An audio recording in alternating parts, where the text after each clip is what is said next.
하나님께서 오늘 우리에게 주신 말씀은 창세기 21장 1절에서 6절까지의 말씀입니다. 우리 창세기 21장 1절에서 6절까지 말씀을 한 목소리로 봉독하여 읽겠습니다.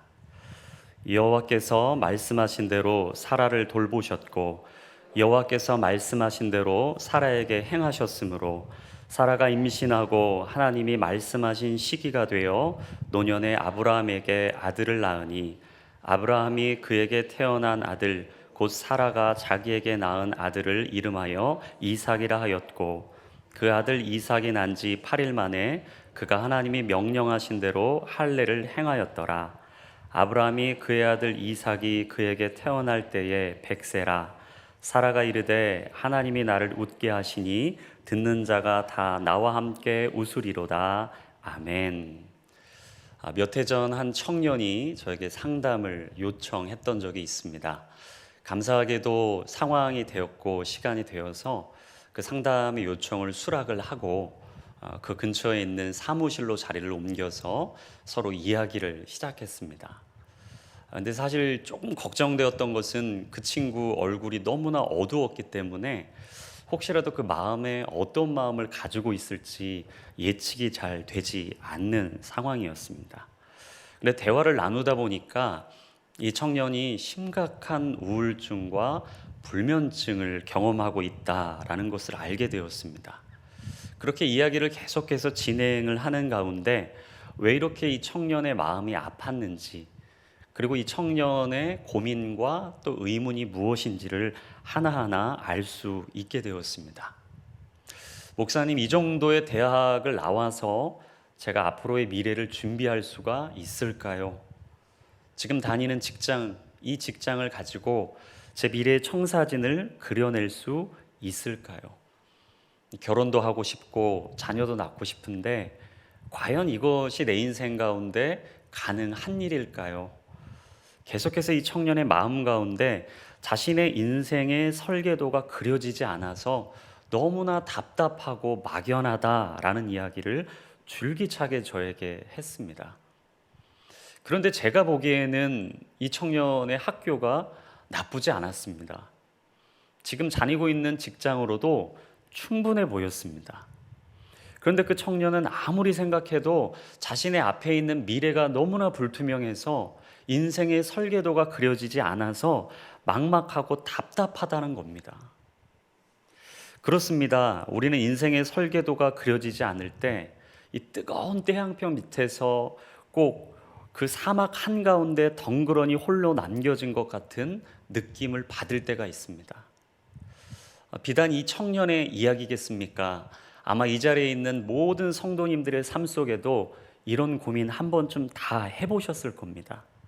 직장이 있으신 성도님들, 자녀를 두신 성도님들, 또 육체의 연약함과 마음의 아픔을 갖고 계신 모든 성도님들, 아마 이런 고민 다 해보셨을 거예요. 이것이 가능할까? 이것보다는 저게 좋을까? 우리 자녀 어느 대학 들어가야 되나? 취직하고 결혼하고 자녀 낳아서 앞으로 잘 살았으면 좋겠는데 그 일들이 우리 앞에 잘 펼쳐질까? 내 마음 가운데 있는 이 병이 도대체 언제쯤 낫게 될까? 내 육체의 연약함, 하나님이 회복시켜 주신다고 말씀하셨는데 그때가 언제일까? 과연 내 믿음이 언제쯤 회복될 것인가? 아니, 나의 신앙이 다시 일어설 수 있을까라는 이 영적 고민을 우리는 다 한 번쯤 해봤습니다. 이런 고민, 저런 고민, 밀물과 썰물처럼 우리의 마음을 오고 가는 시간들이 얼마나 많았습니까? 우리가 함께 읽었던 오늘 본문, 하나님께서 아브라함과 사라의 가정에 이삭을 허락하시는 장면입니다. 우리가 잘 알고 있는 것처럼 갈대아 우르를 떠나서 지금 이삭을 얻기까지 25년이라는 시간이 흘렀습니다. 인내해야 했습니다. 기다려야 했습니다.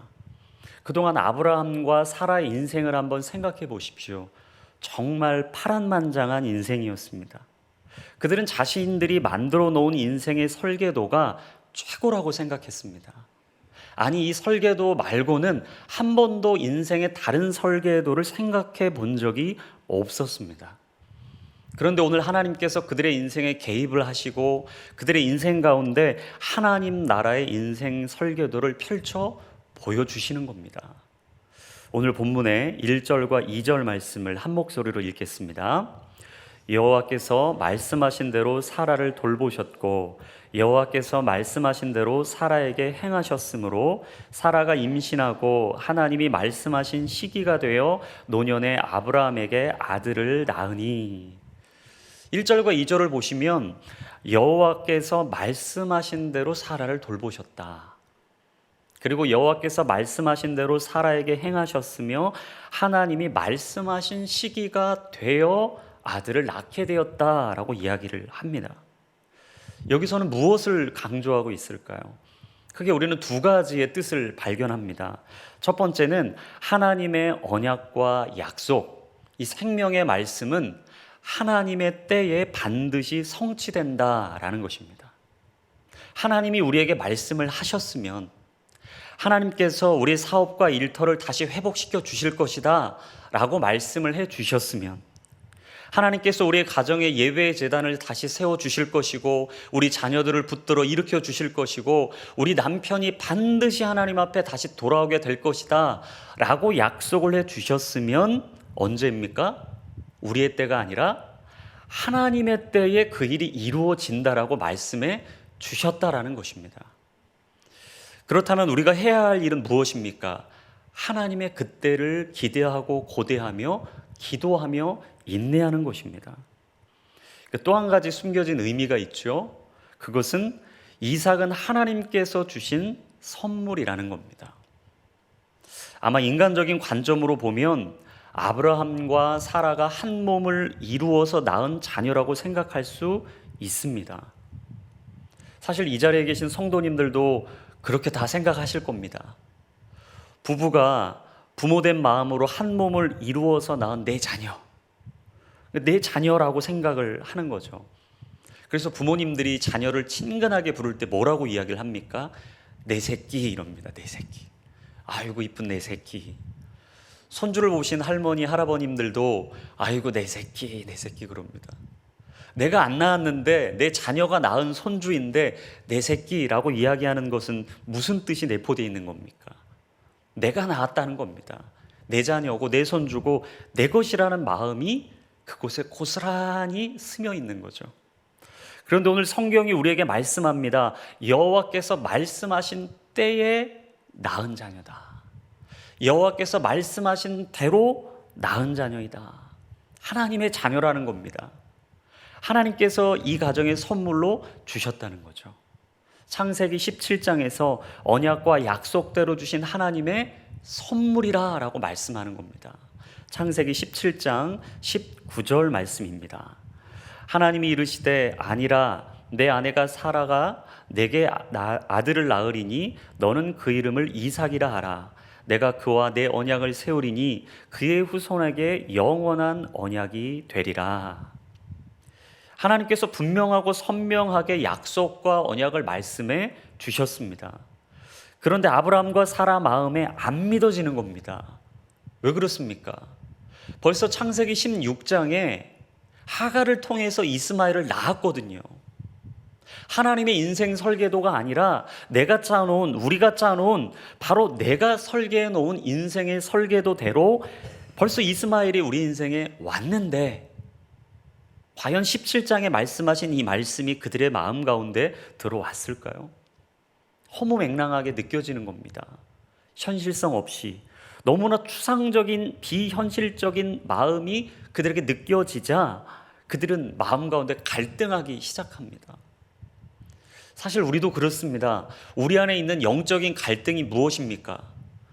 내가 세운 인생의 설계도대로 이스마엘을 낳을 것이냐, 아니면 하나님께서 우리의 인생의 설계도를 짜놓으신 대로 17장에서 이삭을 낳을 것이냐, 우리의 인생의 모든 것은 이 갈등입니다. 여러분, 인생을 설계할 때 가장 먼저 우선되어야 할 것이 있습니다. 그것은 하나님의 주권을 인정하는 것입니다. 우리 성도님들의 삶 가운데 하나님의 주권이 인정되는 것, 그것이 가장 최우선입니다. 하나님의 주권을 인정한다는 것은 무엇입니까? 우리의 모든 삶의 영역에 하나님이 개입하실 수 있도록 닫혀있는 문을 열어놓는 것입니다. 하나님이 오늘 이 하루에도 내게 임하시도록 문을 열어놓고 내 생각 가운데서도 하나님이 주시는 말씀의 생각으로 채워지도록 생각의 문을 열어놓고 내 마음 가운데 어떤 감정의 소용돌이에 있든지 어떤 문제 가운데 놓여 있든지 마음의 문을 여는 겁니다. 그리고 하나님, 내 인생에 찾아와 주시옵소서. 왜 그럴까요? 하나님의 주권을 인정하는 인생에게만 하나님의 역사가 일어나기 때문입니다. 하나님의 주권을 인정한 사람 하면 가장 먼저 떠오르는 사람이요, 저는 한나가 떠오르더라고요. 사실 한나는 사라와 닮은 꼴입니다. 가장 비슷한 아픔과 서러움을 경험했던 사람, 그게 바로 한나입니다. 사무엘상 1장에 보시면 한나도 사라와 같이 해결되지 않는 숙제가 있었습니다. 바로 자녀에 대한 기도 제목이었습니다. 그로 인해서 분인나에게 얼마나 그 마음 아픈 상처를 겪었습니까? 심각한 갈등 관계 가운데 있었죠. 그리고 사실 이 문제의 중재자, 위로자가 되어야 할 남편이었던 엘가나는요, 이 공감 능력이 제로 수준에 가까웠습니다. 그러니까 우리 부인 되시는 우리 성도님들은 남편에게 너무 많은 기대를 하시면 큰일 납니다. 사실은 세상에 믿을 사람 하나 없다. 지금 한나가 겪고 있는 마음에 드는 감정이 딱 이겁니다. 세상에 믿을 사람 하나 없네. 근데 창세기 12장 후반절에 오면요, 애굽왕 바로에게 자신의 아내 사라를 누이라고 소개하고 있는 아브라함을 보면서 사라가 느꼈을 감정도 똑같습니다. 사라도 이렇게 생각했겠죠? 남편도 의지할 대상 아니다. 내가 누구 믿고 갈대아 우르에서 나왔는데, 내가 누구 믿고 지금 여기까지 왔는데 세상에 나를 누이라니. 그렇습니다. 사람은 믿음의 대상이 아니라 사랑할 대상입니다.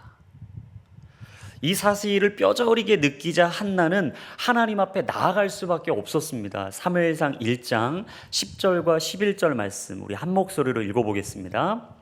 한나가 마음이 괴로워서 여호와께 기도하고 통곡하며 서원하여 이르되, 만군의 여호와, 만일 주의 여종의 고통을 돌보시고 나를 기억하사 주의 여종을 잊지 아니하시고 주의 여종에게 아들을 주시면 내가 그의 평생의 그를 여호와께 드리고 삭도를 그의 머리에 대지 아니하겠나이다.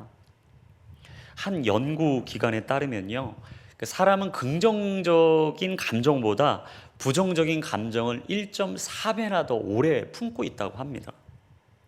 그리고 좋은 기억이 많지 않습니까? 그런데 좋은 기억보다 이 나쁜 기억을요, 무려 3배나 이상 오래 기억을 한다고 하더라고요. 사실 그런 의미로 보면 감사는 능력입니다. 부정적인 생각, 부정적인 감정, 나쁜 기억을 다 몰아내고 내 인생에 주신 감사를 딱 붙잡는 것, 그 능력입니다. 제가 이전에도 설교 때 한번 언급을 해드렸어요. 단점을 보는 건 본능이고 장점을 보는 건 뭐라고요? 능력이다. 우리 한번 믿음으로 한번 선포해 볼까요? 단점을 보는 건 본능이고 장점을 보는 건 능력입니다.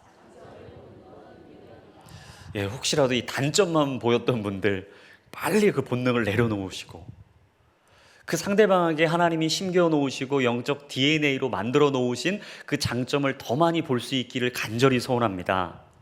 사실 상대방의 단점 찾는 건요, 노력을 안 하셔도 본능적인 죄인된 인간으로서 다 할 수 있습니다. 그러니까 거기에다가 에너지 쏟으실 필요 없습니다. 단점이 보이면 빨리 주님 앞에 나아오셔야 돼요. 그리고 그 사람 안에 심겨 놓은 하나님이 주신 그 장점을요, 더 많이 보기 위해서 노력을 해야 합니다.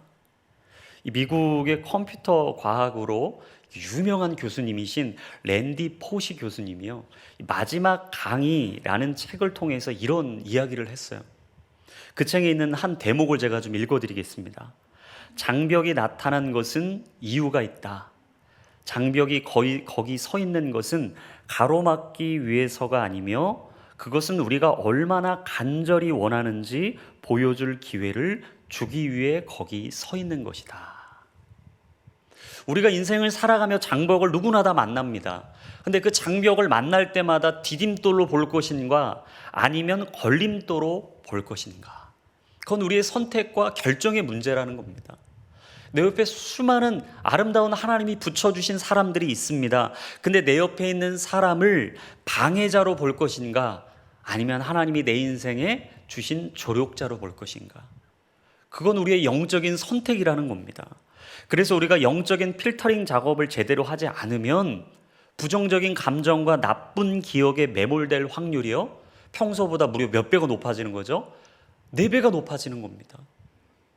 나쁜 감정은 1.4배나 더 가지고 있고 나쁜 기억은 3배나 더 가지고 있으니 우리가 총 합산하면 4배나 더 우리가 어려워질 확률이 높은 겁니다. 오늘 한나도 똑같은 상황에 세팅이 된 상황이었습니다. 한나도 충분히 부정적인 감정의 노예가 되어서 나쁜 기억의 발목을 딱 잡힐 수 있었습니다. 그리고 자신의 인생을 이렇게 평가했겠죠. 내 인생 회복 불가, 소생 불가. 그리고 주님 앞에 이렇게 파산 신청을 하는 겁니다. 주님, 내 인생 여기까지입니다. 내 인생 설계 아무리 해봐도 도저히 답이 나오지 않습니다. 그러니 저는 여기까지입니다. 그러나 한나는 상황에 무릎을 꿇지 않았습니다. 왜 그랬습니까? 하나님께서 내 인생의 모든 것이 되심을 인정했기 때문입니다. 내가 내 인생의 주인이 아니라 하나님이 내 인생의 주인이십니다. 바로 하나님께 내 인생의 주권을 드렸기 때문입니다.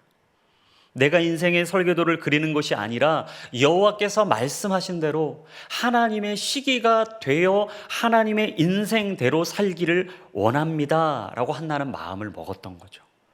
그래서 한나가 이렇게 기도한 겁니다. 하나님, 마음이 괴로워서 여호와께 기도하고 통곡합니다. 분노는 방문자가 되어야지 거주자가 되면 안 된다고 말씀하셨듯이 내 안에 있는 서러운 마음, 아쉬운 마음, 이 치밀어 오르는 화와 분노를 다 주님 앞에 내려놓습니다. 그러니 내 인생에 찾아오셔서 내 인생의 설계자가 되어 주시옵소서. 바로 오늘 주셨던 그 한나의 고백의 말씀이요, 이런 고백의 맥락인 거죠. 그리고 한나는 이어서 하나님께 이렇게 고백합니다. 사무엘상 1장 27절 28절 한 목소리로 읽겠습니다. 이 아이를 위하여 내가 기도하였더니 내가 구하여 기도한 바를 여호와께서 내게 허락하신지라. 그러므로 나도 그를 여호와께 드리되 그의 평생을 여호와께 드려나이다 하고 그가 거기서 여호와께 경배하니라. 아멘. 한나는 알았습니다. 사무엘은 나의 자녀이기 이전에 하나님의 자녀라는 것을, 내가 얻은 자녀이기 이전에 하나님의 선물이라는 걸 알았던 겁니다. 오늘 본문으로 다시 돌아와서 아브라함과 사라도 깨달았던 거죠. 우리가 낳은 자녀 이삭이 아니라 하나님의 자녀란 사실을, 우리가 얻은 이삭이 아니라 하나님이 우리 가정에 주신 선물이라는 걸 아브라함과 사라도 알았던 것입니다. 그래서 창세기 21장 4절은 이렇게 고백합니다. 그 아들 이삭이 난 지 8일 만에 그가 하나님이 명령하신 대로 할례를 행하였더라. 할례가 무엇입니까? 할례는 하나님께 전적으로 의탁을 드리는 믿음의 결단인 동시에 하나님을 기억하는 예배 행위입니다. 그래서 그가 이삭을 8일 만에 할례했다. 그것은 이삭은 하나님의 자녀입니다. 하나님께서 우리 가정에 주신 선물입니다 라는 고백을 드리고 있는 거죠. 그렇습니다. 채움에는 언제나 한계가 있기 마련입니다. 우리가 인생에 말끔히 비워내야 온전한 채움이 있습니다. 그래서 충만한 채움에 선행해야 하는 것은 무엇인가? 완벽한 비움입니다. 내 인생의 설계도를 하나님의 설계도로 바꾸고 싶습니까? 그렇다면 오늘 내가 지어놓은, 내가 그려놓은 인생의 설계도를 지우개로 지워야 합니다. 욕망을 비워내야 사랑을 담을 수 있는 것처럼, 절망을 비워내야 그 자리에 희망이 채워지는 것처럼 우리 안에 있었던 의심을 걷어버리고 믿음을 담아야 합니다. 나를 비워내야 하나님으로만 그것을 채울 수가 있는 거죠. 바로 그때 하나님을 향한 전적인 의탁이 있을 때 아브라함과 사라가 잃어버렸던 참된 웃음, 기쁨, 감사, 즐거움을 하나님이 오늘 허락해 주십니다. 오늘 본문의 6절입니다. 우리 한 목소리로 읽겠습니다. 사라가 이르되 하나님이 나를 웃게 하시니 듣는 자가 다 나와 함께 웃으리로다. 아멘. 슬픔이 변하여 기쁨이 된 것이죠. 애통이 변하여 축제가 된 겁니다. 여러분, 기쁨이라는 것은요, 참 소중한 특성이 있습니다. 놀라운 특성이 있어요. 그것은 기쁨은 흘러간다는 것입니다. 혹시 마음에 우울하고 힘들고 낙담이 되시는 분 계십니까? 그렇다면 옆에 기쁨으로 가득 찬 분을 따라다니셔야 돼요. 혹시 신앙적으로 낙담이 되고 마음이 답답하고 애통하는 가운데 있는 분 계십니까? 그렇다면 하나님으로만 기뻐하시는 분들과 더 많이 시간을 보내시길 바랍니다. 놀라운 사실은 그 기쁨이 내 기쁨이 되는 역사를 경험하게 됩니다. 오늘 사라가 고백합니다. 사라가 이르되 하나님이 나를 웃게 하시니 듣는 자가 다 나와 함께 웃으리로다. 하나님께서 그 기쁨을 주셨습니다. 그 기쁨이 멈춰 있으면 사해가 되는 것이지만 그 기쁨이 흘러가면 샘물이 되는 겁니다.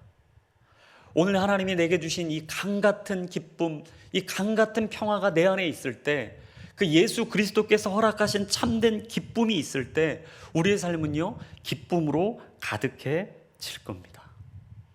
이 캘리포니아에 있는 옐로우파크 장로교회를 목회하시는 이 존 오트버그 목사님이요, 이런 말을 했습니다.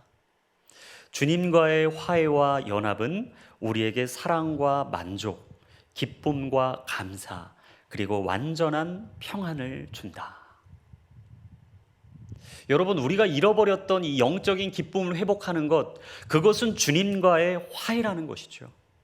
다시 예수 그리스도와 연합할 때 우리에게 사라졌던 그 십자가의 사랑이 회복되고 내 안에 영적인 만족이 채워지며 자족할 수 있는 기쁨이 일어난다는 것입니다. 그리고 세상이 줄 수도 없고 사람이 줄 수도 없는 이 영원한 기쁨이 채워짐을 통하여 우리 입술에 감사가 고백되게 된다라는 거죠. 그러면 어떻습니까? 우리 삶 속에 이 완전한 평안의 역사가 일어난다라는 겁니다. 마치 디모데후서 1장 7절의 말씀처럼 하나님이 우리에게 주신 것은 두려워하는 마음이 아니요 오직 능력과 사랑과 절제의 마음이다. 혹시라도 이 자리에 두려워하는 마음이 있는 분들 계십니까? 그래서 차마 하나님 앞에 나아가 간절히 기도하지 못하고 마음이 답답하여 얼굴을 푹 숙인 채 내 인생의 설계도 내가 가지고 있는 것만 바라보며 낙담하고 좌절하고 염려하고 걱정하고 근심하고 계신 성도님 계십니까?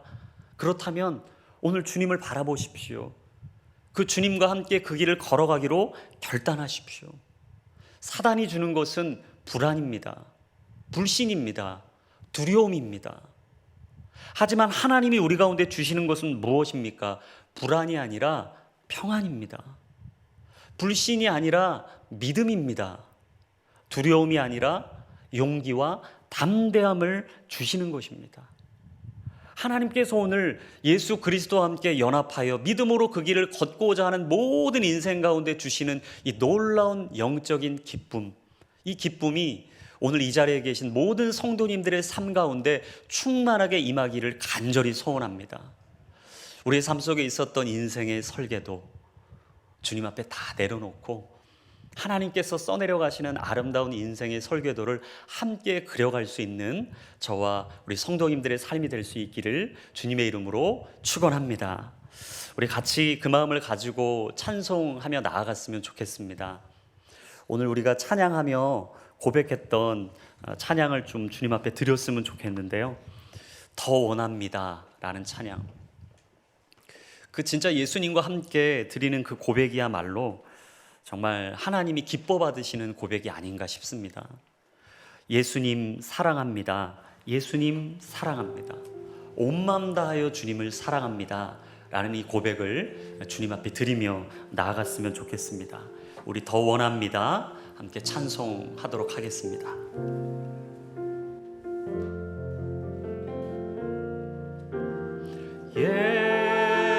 예수 사랑합니다. 사랑합니다.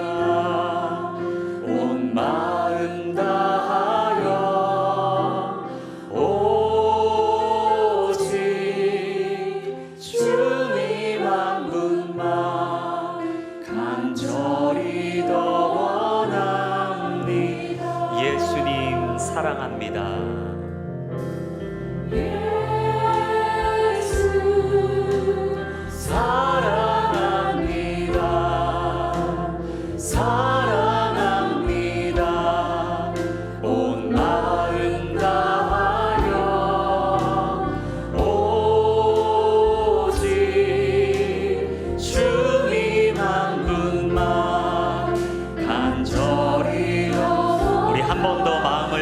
고백합니다. 예수님 사랑합니다.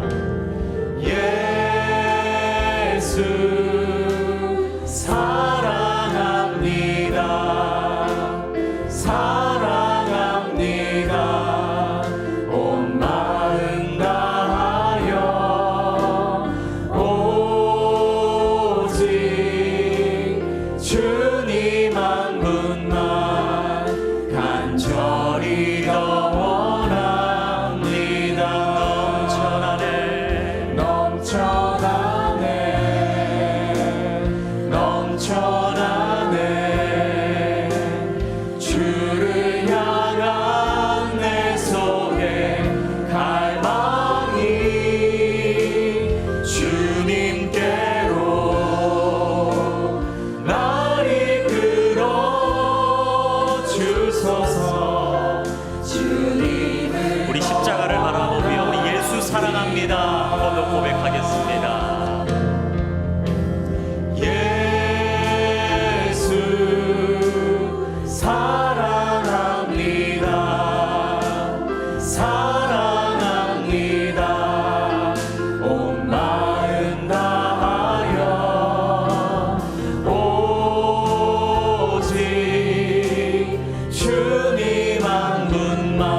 주소서 주님